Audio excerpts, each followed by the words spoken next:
I am Mason, 28 years old, and until recently, I was paying my parents $1,800 a month to live in my childhood bedroom while my younger sister Ashley lived rent-free in the room next door.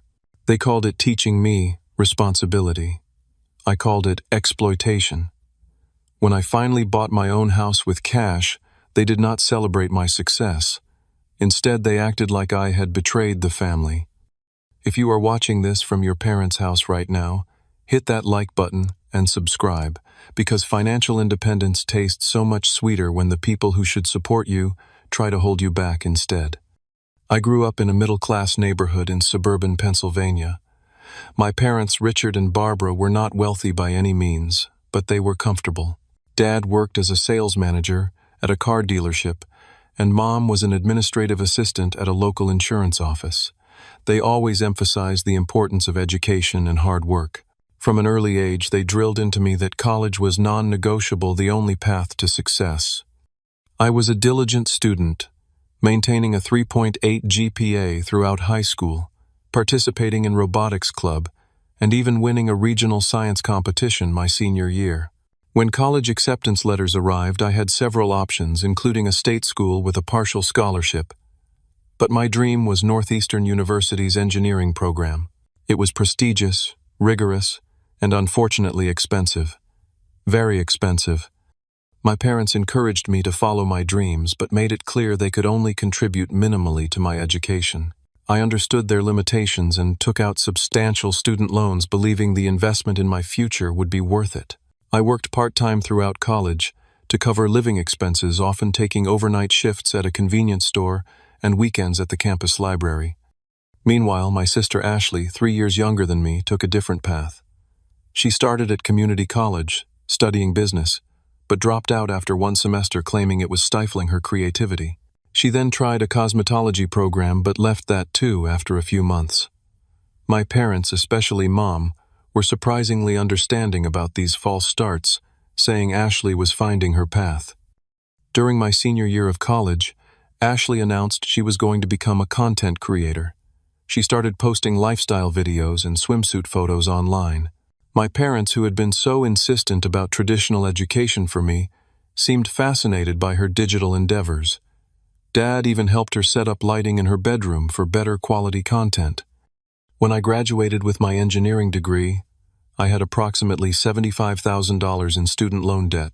The job market was competitive, and while I secured an entry-level position at a respectable firm, the starting salary of $55,000 meant careful budgeting would be necessary to handle loan repayments and establish myself. Moving back home temporarily seemed like the most financially prudent decision. Many of my classmates were doing the same thing to build savings before venturing out on their own. When I approached my parents about it, they agreed, and I was grateful. I anticipated staying 6 months to a year while establishing myself professionally and building an emergency fund. The night I moved back in, Mom prepared a special dinner. It felt like a celebration of my accomplishment, graduating with honors in a difficult field. Dad opened a bottle of wine and we toasted to new beginnings. Ashley was there too, scrolling through her phone occasionally, showing Mom comments from her followers. As we finished dessert, Dad cleared his throat and adopted what I called his manager voice, the one he used when explaining financing options to uncertain car buyers. "Now that you are living here as an adult, we need to discuss household contributions," he said, folding his hands on the table. I nodded, having anticipated this conversation. "Of course. I can help with groceries, utilities, maybe $500 a month until I get established." Dad exchanged glances with Mom. "We were thinking something more substantial. You have a college degree and a professional job now. We believe in preparing our children for the real world," Mom added. "We think $1,800 per month is fair." I nearly choked on my coffee. $1,800. That is more than half my take-home pay after taxes. "Welcome to adulthood," Dad said with a firm nod. "Most people spend 30 to 40% of their income on housing. This is teaching you financial reality." I looked at Ashley, who was conspicuously quiet. "What about Ashley? She is living here too." Mom reached over to pat Ashley's hand. Your sister is building her business. She needs support during this entrepreneurial phase.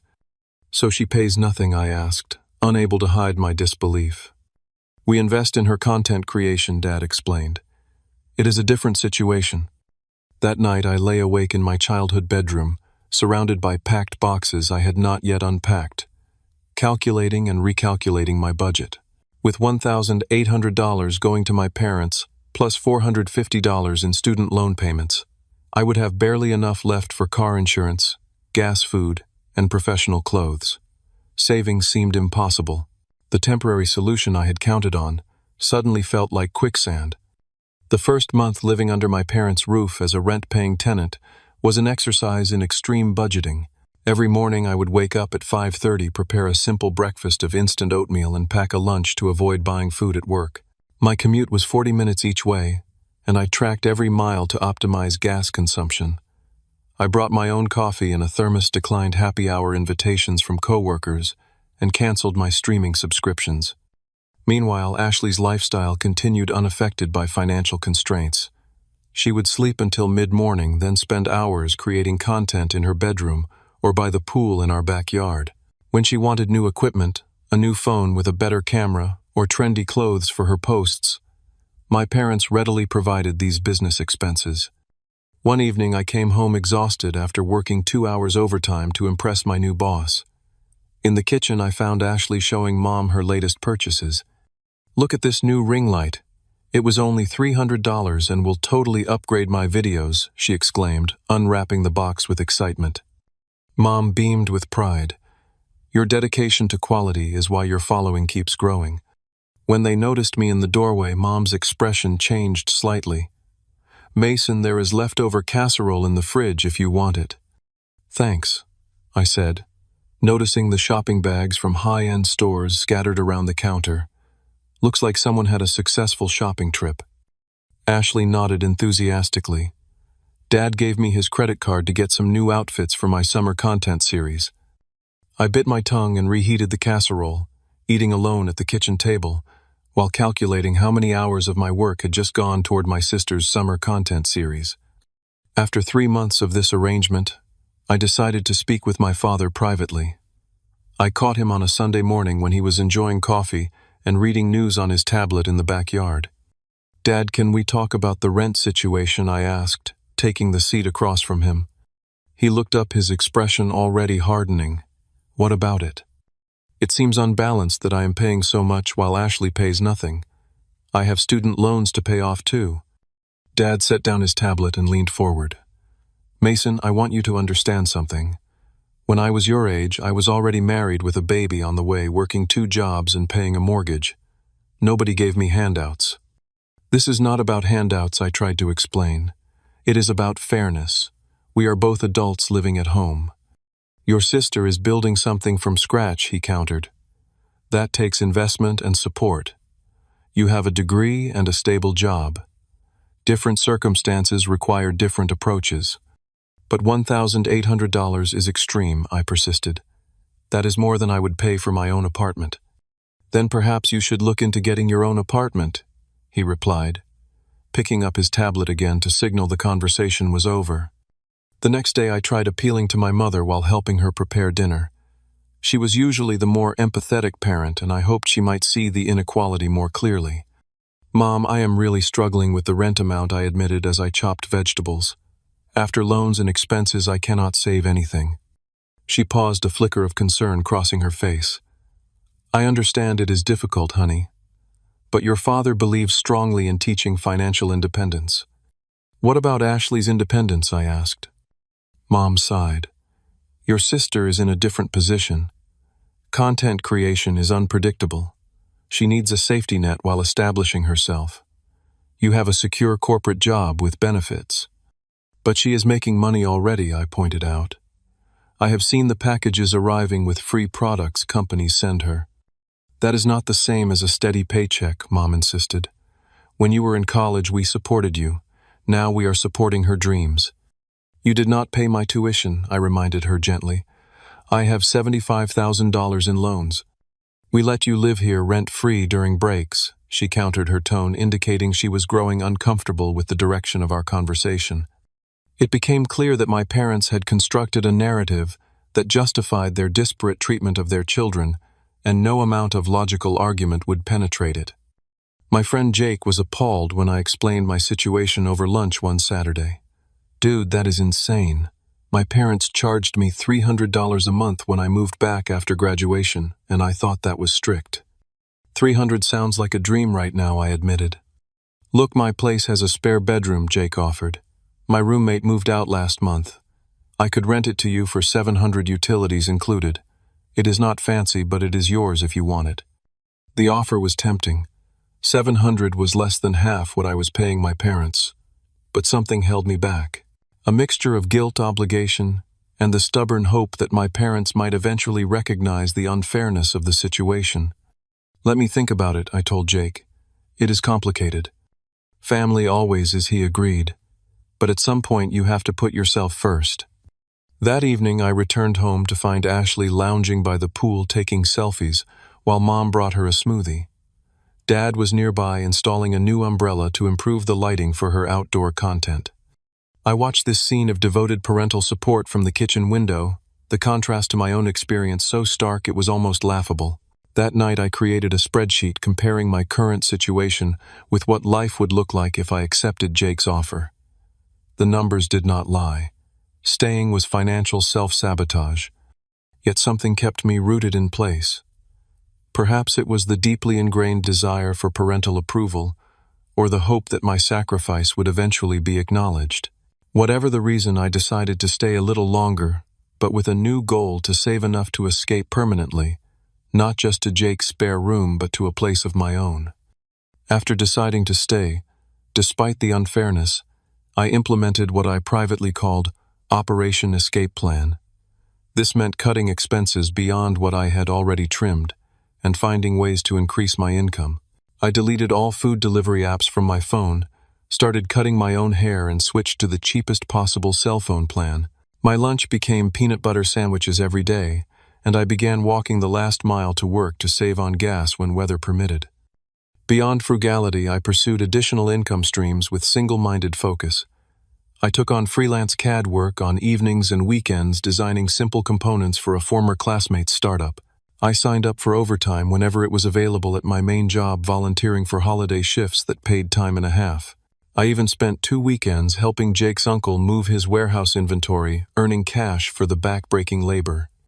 Every dollar I earned went into a separate savings account I had opened at a different bank than my main checking account.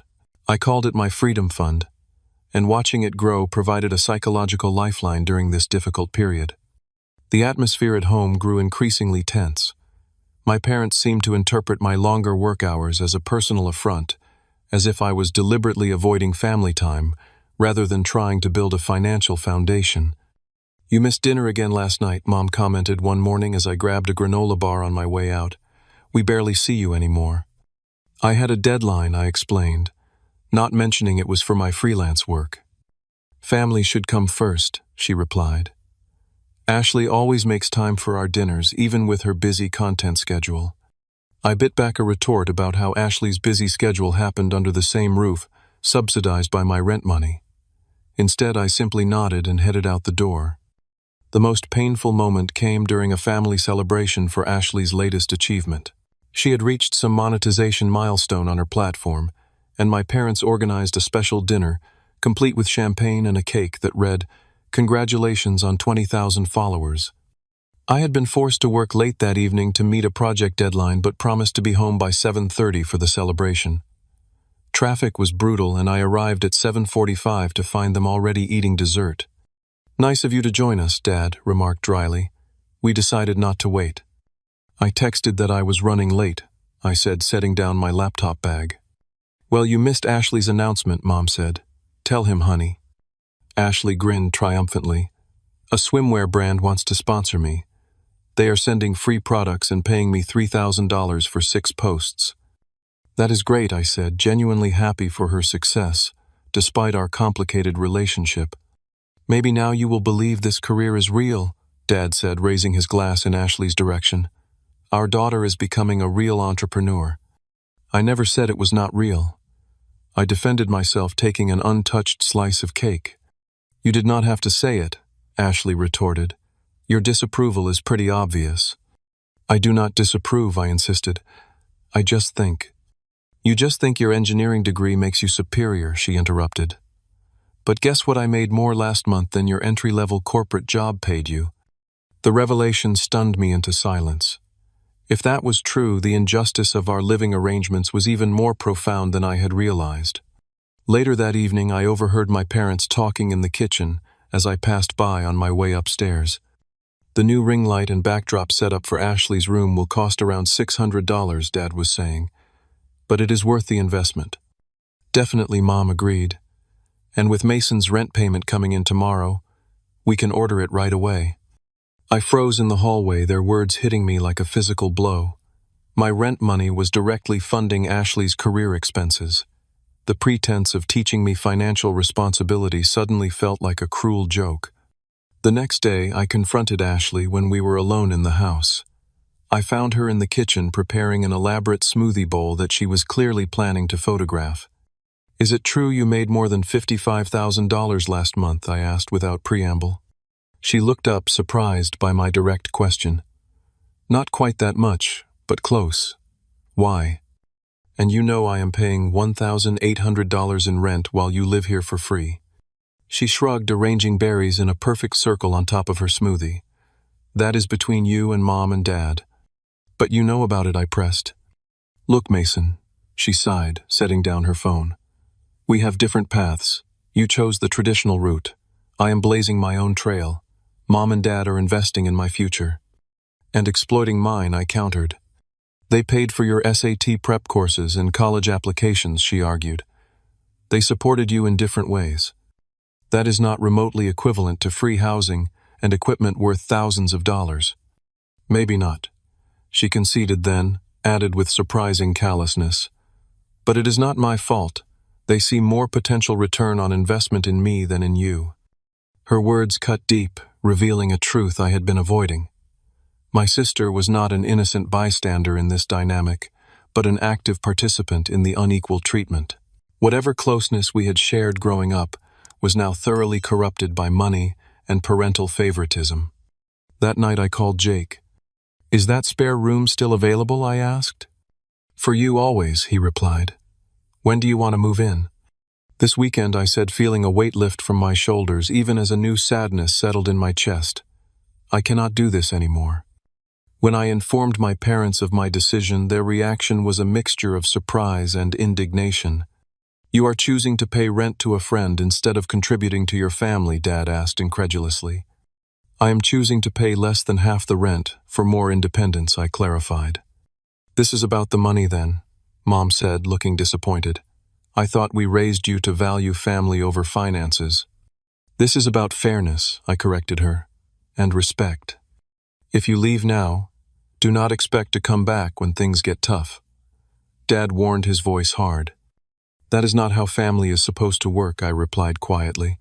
But thank you for making my decision easier. The day I moved out, Ashley was doing a live stream in the backyard, completely uninterested in my departure. Mom hugged me stiffly at the door while Dad remained in his study, unwilling to say goodbye. As Jake helped me load the last box into his truck, I looked back at my childhood home with mixed emotions. Relief, yes, but also mourning for the supportive family relationship I had once believed in. Moving into Jake's apartment marked the beginning of a new chapter in my life. His spare room was small, barely fitting a twin bed and a desk, but it represented freedom. The first night there, I slept better than I had in months, despite the unfamiliar surroundings and the distant rumble of the elevated train that passed nearby every 20 minutes. Jake was the ideal roommate. He worked long hours at a graphic design studio and respected my privacy. We established easy routines, splitting household chores, and occasionally sharing meals when our schedules aligned. Most importantly, my monthly expenses dropped dramatically. With rent reduced from $1,800 to $700, I suddenly had breathing room in my budget. I created a detailed financial plan, allocating my newly available funds, strategically 40% to savings, 30% to accelerated loan repayment, 20% to professional development courses, and 10% to a small lose rated. Quality of life fund. This last category was important. After months of extreme deprivation, allowing myself small pleasures like occasionally eating at a restaurant or buying new work clothes prevented burnout. My professional life began to flourish once the constant financial anxiety diminished. I arrived at work with more energy and mental clarity, which my supervisors noticed. 6 months after moving out of my parents' house, I received my first promotion and a 12% salary increase. Rather than adjusting my lifestyle upward, I maintained my frugal habits and directed the additional income entirely toward savings and debt reduction. Contact with my family became minimal and strained. I called my mother every other Sunday, out of a sense of obligation. These conversations followed a predictable pattern: superficial exchanges about work and weather her updates about Ashley's latest achievements, and thinly veiled suggestions that I should reconcile with my father. Ashley got a sponsorship deal with a fitness drink company, Mom informed me during one such call. They are flying her to Miami next month for a promotional event. That is nice, I replied neutrally. Your father installed a new filter on the pool so her underwater content looks clearer, she continued, apparently not registering my lack of enthusiasm. He is so supportive of her career. He always has been, I observed the words, coming out more bitterly than intended. Mom sighed. He asks about you, you know, in his own way. Has he asked about me directly, or just wondered aloud where his rent check went? I challenged. Mason, that is unfair. We were just trying to teach you responsibility. By charging me market rate rent while letting Ashley live free, that was not teaching responsibility, that was exploitation. These conversations inevitably ended with emotional distance wider than before. Holiday visits became awkward affairs that I limited to brief appearances. I would arrive late and leave early, bearing appropriately generic gifts and deflecting personal questions.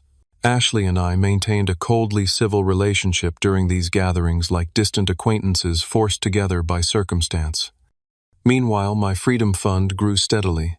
9 months after moving out, I consulted with a financial advisor recommended by a colleague. Brian Kim was a straight-talking professional who specialized in working with young professionals, navigating early career financial decisions. You are doing exceptionally well for someone 2 years out of college, Brian observed, reviewing my financial statements during our first meeting. Most people your age are accumulating debt, not eliminating it, and building savings. I have strong motivation, I explained, without elaborating on my family situation. Have you considered your longer-term goals? He asked. At your current trajectory, you will have your student loans paid off in 3 years instead of 10. Then what? The question caught me off guard. I had been so focused on escaping my parents' financial control that I had not thought much beyond debt freedom. I guess I would save for a house eventually, I said. But that is probably 5 to 7 years away at least. Brian looked thoughtful. Not necessarily. The housing market has some interesting opportunities right now, especially if you are willing to consider foreclosures or properties that need work. I do not have a down payment, I pointed out. Conventional wisdom says you need 20% down, but there are other paths to homeownership, he explained. However, given your savings rate and discipline, you might be closer to having a significant down payment than you realize. This conversation planted a seed that grew into a new obsession. I began researching real estate in earnest, educating myself about market trends, neighborhoods, and financing options. I set up alerts for foreclosure auctions and bank-owned properties within a 30-mile radius of my workplace. 3 months later, an alert caught my attention. A foreclosed 3-bedroom ranch house in a transitioning neighborhood was coming up for auction with a starting bid significantly below market value. The listing included pictures showing a property that needed cosmetic updates, but appeared structurally sound. I immediately scheduled a viewing through the bank's real estate department. The house was better than I expected. Built in the 1980s, it had good bones, as my grandfather would have said. The roof was relatively new. The foundation was solid, and the major systems appeared functional. The outdated kitchen and bathrooms explained why it had not already been snapped up by flippers or other buyers. That evening I ran exhaustive calculations. Between my savings, the recent bonus I had received for completing a difficult project ahead of schedule, and liquidating some investments I could potentially make a cash offer. It would deplete nearly all my resources, leaving just a thin emergency fund, but the mortgage-free ownership would immediately improve my monthly cash flow. The risk was significant. A house inspection might reveal hidden problems. The neighborhood, while improving, still had vacant properties. And emotionally, this would be a massive step, a definitive statement of independence that would likely further strain family relationships. I called Brian for his professional opinion, walking him through my numbers and concerns. On paper, it makes financial sense, he admitted. The price is well below market, even accounting for needed renovations. And with no mortgage, your monthly expenses would be limited to taxes, insurance, and utilities, which should be less than your current rent. But I prompted, hearing the hesitation in his voice. But real estate is illiquid, and you would be tying up almost all your capital. That creates vulnerability if you lose your job or face a major unexpected expense. I considered this soberly. What if I continue living with Jake for 6 months after purchase? I could do basic renovations while building my emergency fund back up before moving in. Brian sounded more enthusiastic about this modified approach. That significantly reduces the risk profile.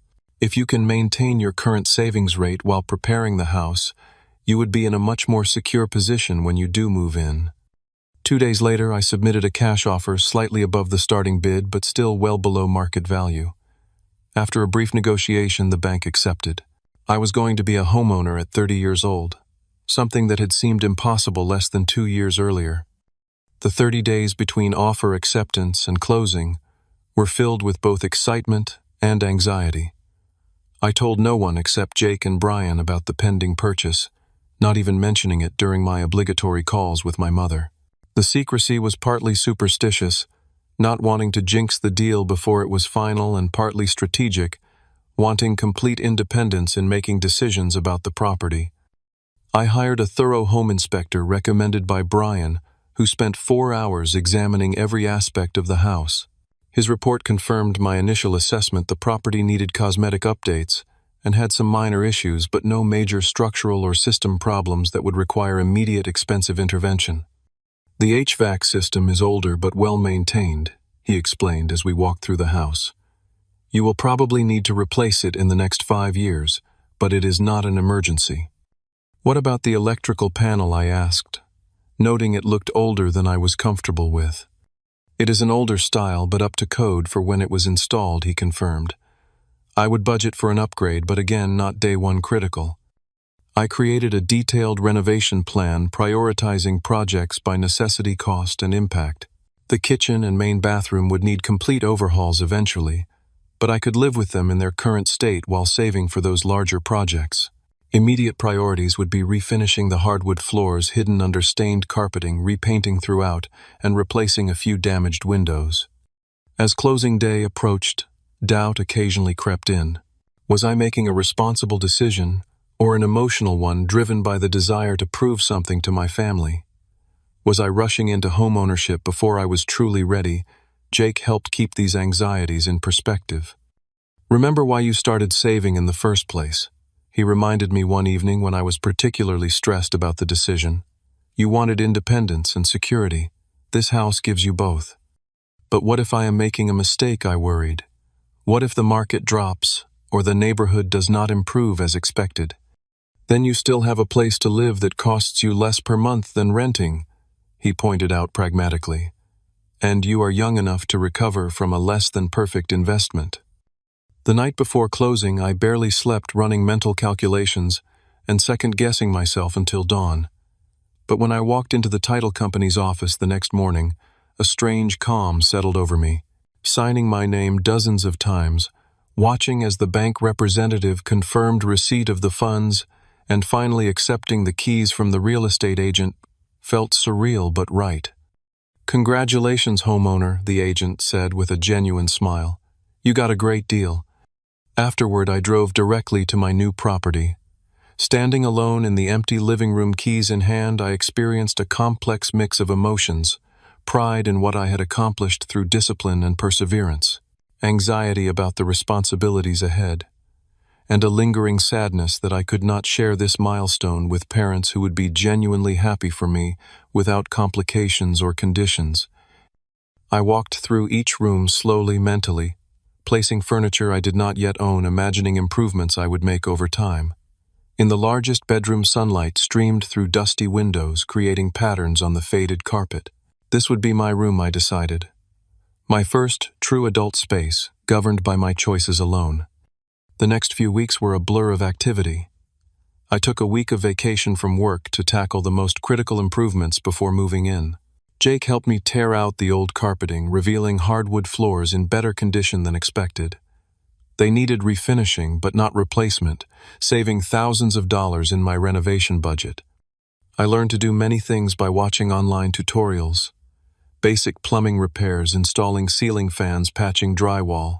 For more complex tasks like electrical work, I hired professionals but watched carefully, asking questions to understand what they were doing. Each new skill acquired felt like another declaration of independence. Weekends became dedicated to home improvement. I established relationships with the staff at the local hardware store, who began greeting me by name and offering advice on projects. The house slowly transformed not into a showcase home but into a comfortable, functional space that reflected my priorities: quality over flash, durability over trends. 3 months after closing, the house was ready for occupancy. The floors gleamed with fresh polyurethane. The walls wore clean, neutral paint. New energy-efficient windows had replaced the damaged ones, immediately improving both appearance and comfort. The kitchen and bathrooms remained dated but were scrupulously clean and functional. I had kept my promise to rebuild my emergency fund before moving in. With overtime and a small performance bonus, plus continuing to live frugally at Jake's, I had accumulated enough savings to feel secure in my decision. The time had come to move into my own home and eventually to let my family know about this major life change. Jake helped me move my modest belongings on a Saturday morning. It took only 2 trips in his truck, a reminder of how minimally I had been living. As we carried in the last box, containing my books, Jake looked around the transformed space. "I am proud of you, man," he said sincerely. "You turned a bad situation into something amazing." "I could not have done it without your support," I replied, equally sincere. The spare room made all the difference. So he asked, helping me position my couch in the living room, "When are you going to tell your family?" I had been pondering this question for weeks. "I am thinking of inviting them over next weekend. Not telling them it is my house until they arrive." "Bold move," Jake commented. "How do you think they will react?" "Mom will probably be happy for me once the shock wears off," I predicted. "Dad will find something to criticize, and Ashley will be jealous that I did something she has not." "Well, whatever happens, you have accomplished something significant," Jake reminded me. "No one can take that away from you." That night after Jake left, I sat alone in my living room, listening to the unfamiliar creaks and settling sounds of my house. My house. The thought still seemed surreal. 2 years ago, I had been paying extortionate rent to live in my childhood bedroom, watching my sister receive endless support while I struggled. Now I owned a home outright with no mortgage at an age when most of my peers were still drowning in debt. I pulled out my phone and composed a text message to my mother. "I would like to have you, Dad, and Ashley over for lunch next Saturday. I have something to share with you." Then I hit send before I could reconsider setting in motion a confrontation that would either begin healing my family relationships or sever them more completely than ever. The week leading up to my family's visit passed with excruciating slowness. Mom had responded to my invitation with surprise and cautious enthusiasm, saying they would be there at noon on Saturday. I spent the intervening days in a state of nervous anticipation, alternating between hope for reconciliation and preparation for conflict. I cleaned the house obsessively, wanting it to be impeccable when they arrived. I planned and shopped for a simple but impressive lunch, deciding on a menu that required minimal last-minute preparation so I could focus on the inevitable conversation. I even bought new dishes, wanting nothing in my home to remind me of my parents' house. Saturday morning, I woke at dawn, too anxious to sleep. I made final preparations, arranging a fruit platter, setting the dining table with care, and positioning photos of the house from before my renovations where they would be visible. I wanted them to appreciate not just that I had bought a house, but that I had improved it through my own efforts. At 11:55, I heard a car pull into the driveway. Through the window, I watched my family emerge. Dad looked irritated already, checking his watch as if confirming I was wasting his time. Mom was carrying a small gift bag, her standard peace offering. Ashley trailed behind them, sunglasses on, phone in hand, clearly documenting the outing for her followers. I opened the door before they could knock. "Thank you for coming," I said, trying to keep my voice steady. "Please come in." They entered with the awkward formality of distant relatives at a funeral, looking around with poorly concealed curiosity. "This is a nice place," Mom commented, handing me the gift bag. "Just a little housewarming present. Nothing special." "Whose house is this?" Dad asked bluntly, inspecting the newly refinished hardwood floors with a critical eye. "One of your friends." "It is mine," I said, simply watching their expressions carefully. "I bought it 3 months ago." The silence that followed was absolute. Mom's mouth opened slightly in shock.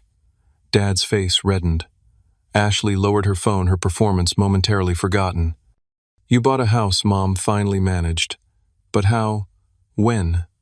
"Cash purchase of a foreclosure," I explained, unable to keep a note of pride from my voice. "I have been saving aggressively since I moved out." Dad found his voice, and it was cold. "This neighborhood is not great. The resale value will be compromised." Of course, that would be his first response. Not congratulations, not surprise at my achievement, but criticism. "The area is improving," I countered. "There has been significant investment in the commercial district 2 blocks over, and property values have increased 15% in the last year." Still, he persisted, "You should have consulted someone with more experience before making such a major decision." "I worked with a financial advisor," I said, "and did extensive research." Mom was looking around with growing appreciation. "You have done a lot of work here. It looks lovely." "Thank you," I replied, grateful for the small acknowledgement. "I have learned a lot about home improvement." "Well," she said with forced brightness, "this calls for a proper tour." I showed them through the house, pointing out the improvements I had made, and discussing my plans for future projects.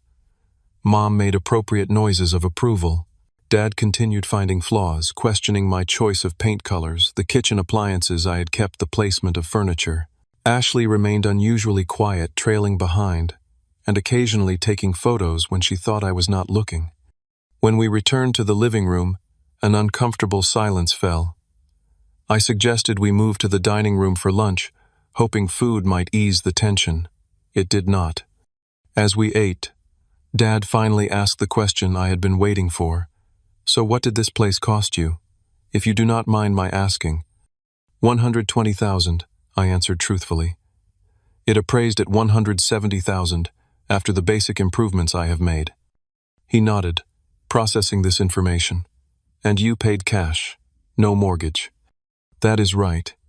"Where did you get that kind of money?" he demanded, his tone suggesting I must have done something illegitimate.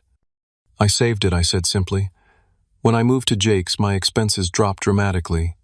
I worked overtime, took on freelance projects, invested carefully." "In 2 years," Ashley interjected skeptically. "That does not add up." "It does when you are not paying $1,800 a month to live in a bedroom," I replied, unable to keep the edge from my voice. Dad's face darkened. "So that is what this is about. You are still bitter about the rent." "This is about what I accomplished despite the obstacles," I corrected him. "I am proud of what I have achieved." "You should be," Mom said quickly. "It is impressive, honey." "It is reckless," Dad countered. "Tying up all your capital in a starter house in a questionable neighborhood." Richard, Mom warned, but he continued. "We expected you to be building a career, saving responsibly for the future, not rushing into property ownership to prove some point." "What point would that be?" I asked, though I knew exactly what he meant. "That you do not need our help or guidance," he said dismissively. "That you know better than your parents." Ashley chose this moment to rejoin the conversation. "I think it is a bit much," she said, gesturing around. 3 bedrooms for 1 person. It is wasteful when you could have gotten a nice condo closer to downtown." "I like having space," I replied, And the extra bedrooms give me flexibility for the future. Plus, he got an excellent deal, Mom added, trying to be supportive. The investment potential alone justifies the purchase. Dad made a dismissive noise. We will see about that. The market is unpredictable. An uncomfortable silence fell over the table. I excused myself to bring dessert from the kitchen, needing a moment to collect my thoughts. When I returned with a store-bought cheesecake, I found my parents having a heated, whispered conversation that stopped abruptly when I entered. "Everything okay?" I asked, setting down the cake. "Fine," Dad said curtly. "Your mother and I were just discussing some family matters." Such as I prompted, serving slices of cheesecake. Mom looked uncomfortable. "Nothing important." "If it concerns family, it concerns me," I insisted. Dad exchanged glances with Mom, then sighed heavily. "If you must know, we had certain expectations about your financial contributions to the family." "My contributions," I repeated, confused. "You mean the rent I was paying?" "Not just that," he said. "We assumed that as you established yourself professionally, you would help support the family as a whole, including your sister's endeavors." The implication hit me like a physical blow. "You expected me to keep subsidizing Ashley indefinitely." "Not subsidizing," Mom objected. "Contributing to family goals." Such as I pressed. Dad looked me directly in the eye. "We had discussed using some of your rent money toward a down payment for Ashley once her online business reached a certain threshold." I nearly choked on my water. "You were planning to use my money to buy my sister a house?" "Not immediately," Mom clarified quickly. "But yes, eventually. As a family, we support each other's success." "When was anyone planning to support mine?" I asked, my voice dangerously quiet. "We gave you a stable home during your transitional period," Dad replied stiffly. "We provided you the foundation to build your career. You charged me market rate rent for a bedroom," I countered, my control slipping, "while giving Ashley everything for free." "Your sister has a different path," Mom began, but I cut her off. "Stop saying that different paths do not justify exploitation." "Exploitation is a strong word," Dad said coldly. "What would you call charging one child premium rent while giving the other free housing equipment and apparently planning to buy her a house using the first child's money?" I challenged. Ashley finally spoke up. "It is not my fault they see my career as more promising than your boring corporate job." "Ashley," Mom admonished, but the damage was done. "Is that really how you see it?" I asked, looking from one parent to the other. "That her path deserves investment, but mine does not." "We are proud of both our children," Mom insisted weakly. "But you invest in only one," I pointed out. "Actions speak louder than words." Dad pushed his plate away, his dessert untouched. "I think we have heard enough ingratitude for one day. You have made your point with this house purchase. You do not need or want our help." Message received. "That is not what this is about," I tried to explain. "This is about self-respect and independence, not rejection of family." "It certainly feels like rejection," Mom said, her eyes filling with tears. "You did all this without even telling us. Made this huge life decision in secret. Would you have supported my decision if I had told you?" I asked. Neither answered, which was answer enough. "That is what I thought," I said quietly. Dad stood abruptly. "We should go. Thank you for lunch." Mom and Ashley followed his lead, gathering their things in uncomfortable silence. At the door, Mom hugged me stiffly. "The house really is lovely, Mason. I hope you will be happy here." Dad merely nodded curtly. Ashley paused before leaving, looking around one last time with an expression I could not quite interpret. "Congratulations, I guess," she said finally. "It is not what I would have chosen, but it suits you." As their car pulled away, I realized that last comment was the closest thing to a genuine response I had received from any of them. Not enthusiastic support, not genuine happiness for my achievement, but at least acknowledgement of it as mine. I closed the door and leaned against it alone in my house once more. The confrontation had gone almost exactly as I had anticipated, yet it still left me feeling hollow. I had hoped irrationally, perhaps, that seeing my accomplishment might shift their perspective, might make them recognize the unfairness of their past treatment. Instead, it had only confirmed what I had suspected all along in their eyes. I was valuable primarily as a source of financial support for the family system, not as an individual with my own dreams and needs. The revelation about their plans to use my money toward a house for Ashley was the final confirmation of a painful truth I had been avoiding. I spent the rest of that day cleaning up the barely touched lunch, putting away the new dishes, and sitting quietly in various rooms of my house, reminding myself that despite the painful conversation, I had achieved something significant. This space was mine, earned through determination and sacrifice. No one could take that away from me, not even family members who failed to appreciate its value.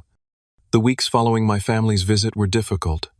Despite the satisfaction of homeownership, I found myself questioning my decisions, wondering if I had acted out of spite rather than sound judgment. The echo of my empty house sometimes amplified these doubts, especially in the evenings when I returned from work to rooms still sparsely furnished and walls still mostly bare. I threw myself into additional home improvement projects to quiet these thoughts. I built bookcases for the second bedroom I had designated as a home office. I planted a small vegetable garden in the backyard, finding unexpected peace in the simple act of nurturing growing things. I installed smart home features that allowed me to control lighting and temperature from my phone, small luxuries that made the house feel more personally mine.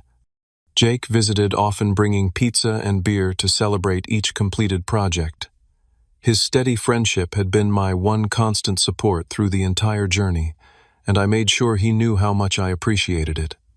"Have you heard from your family?" he asked one evening as we installed a ceiling fan in the living room.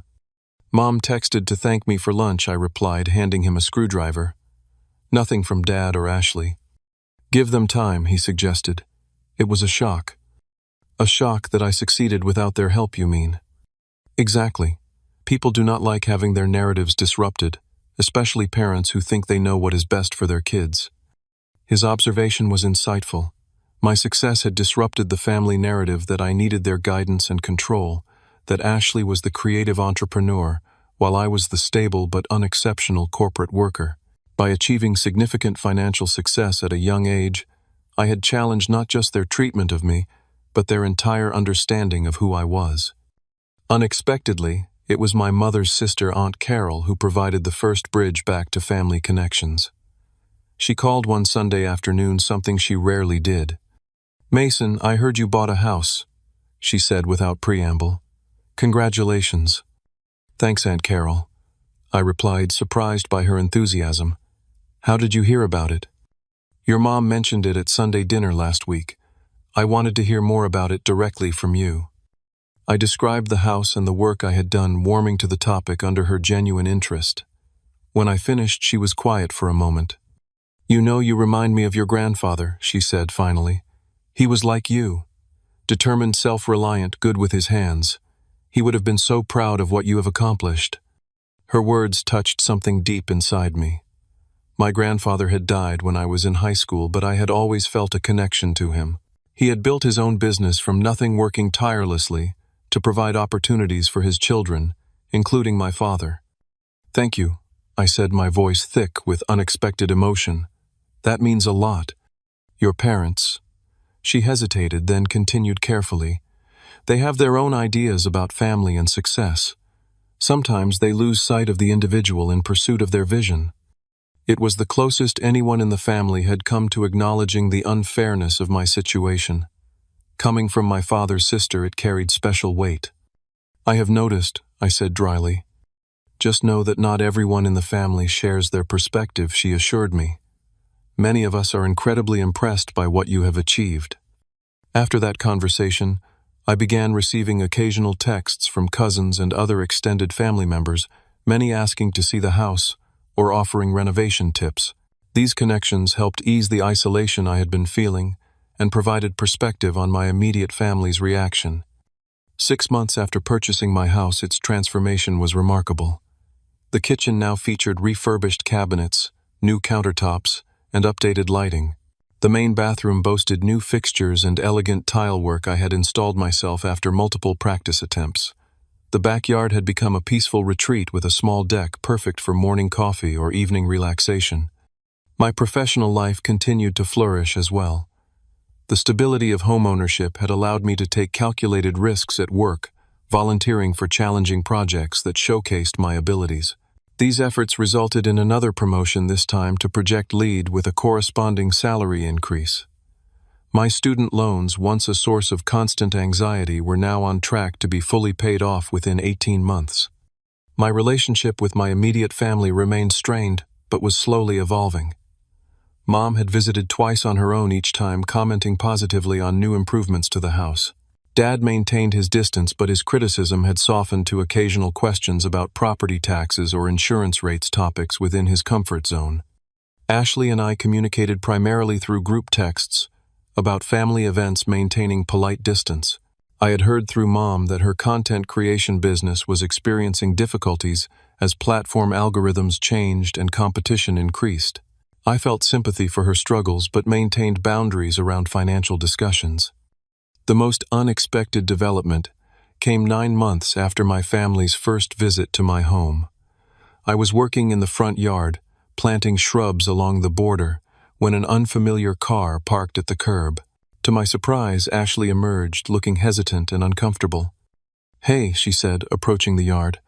"Your place looks different." "Landscaping makes a big difference," I replied, standing and removing my gardening gloves. "What brings you by?" She glanced back at her car, then at me. "Can we talk inside?" Once seated in my now fully furnished living room, Ashley seemed at a loss for words. I waited, curious about this unprecedented solo visit. "Your house looks amazing," she finally said. "You have done a lot with it." "Thanks. It has been a learning experience."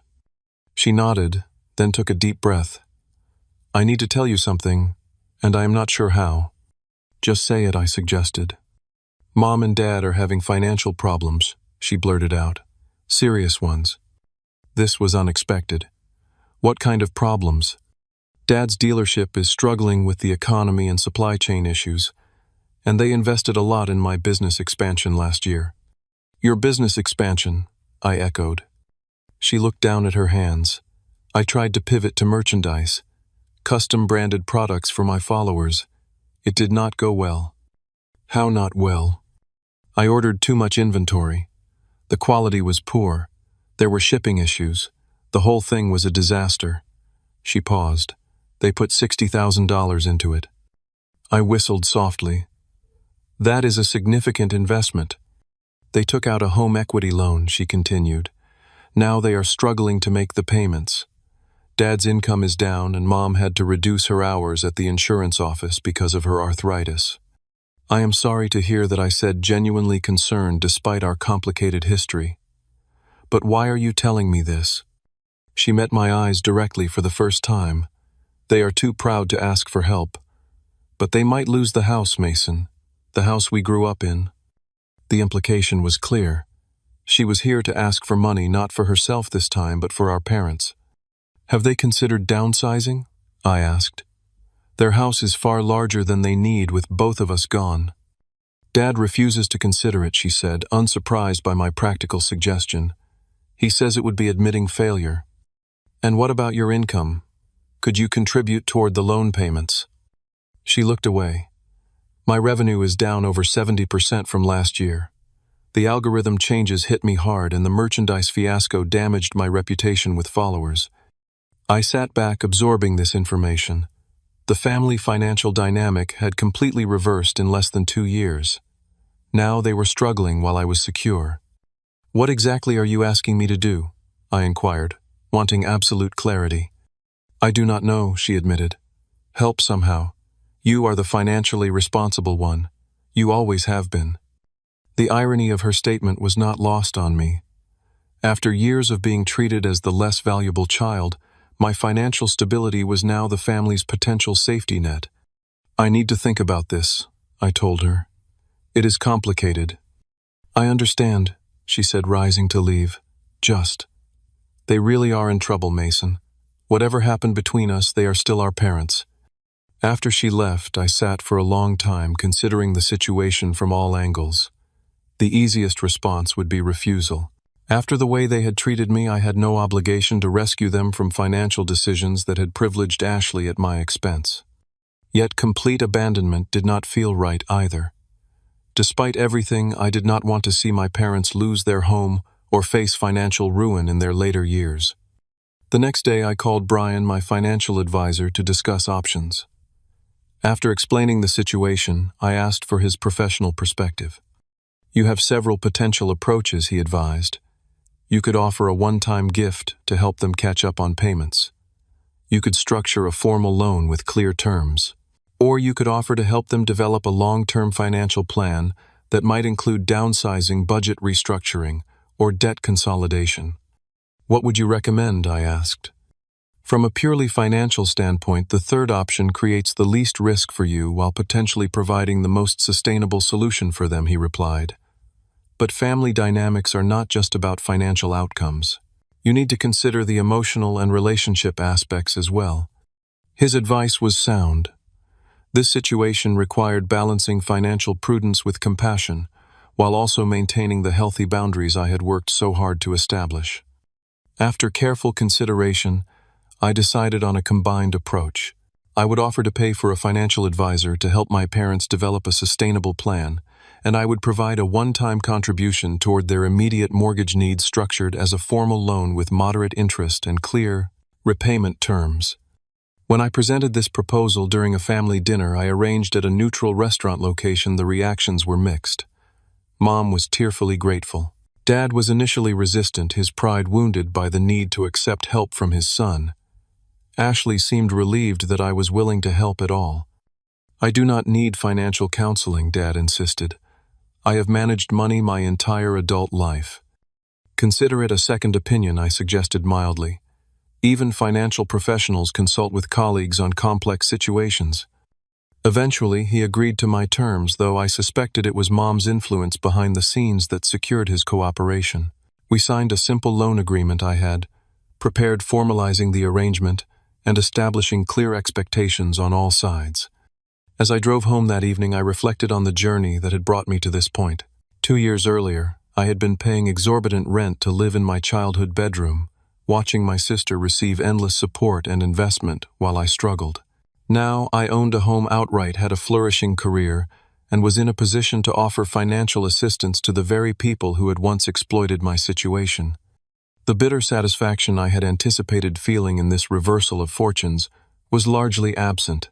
Instead, I felt a complex mixture of compassion for my parents' difficulties, cautious hope for healthier family relationships moving forward, and quiet pride in my own growth.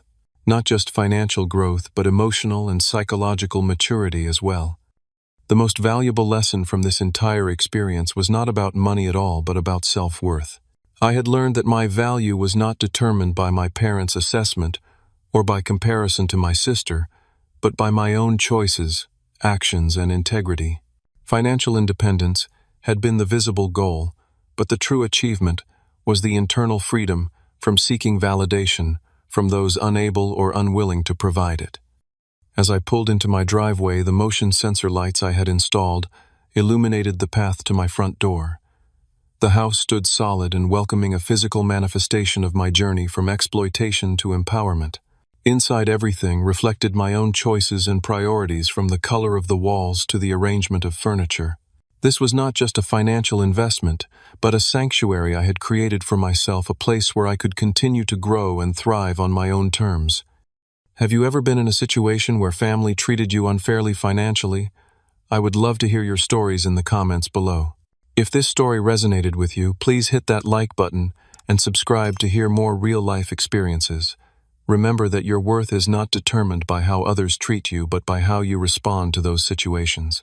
Thank you for listening, and I hope this story helps anyone struggling with similar family dynamics. Financial freedom is not just about money. It is about creating a life where you are valued for who you are, not what you can provide to others.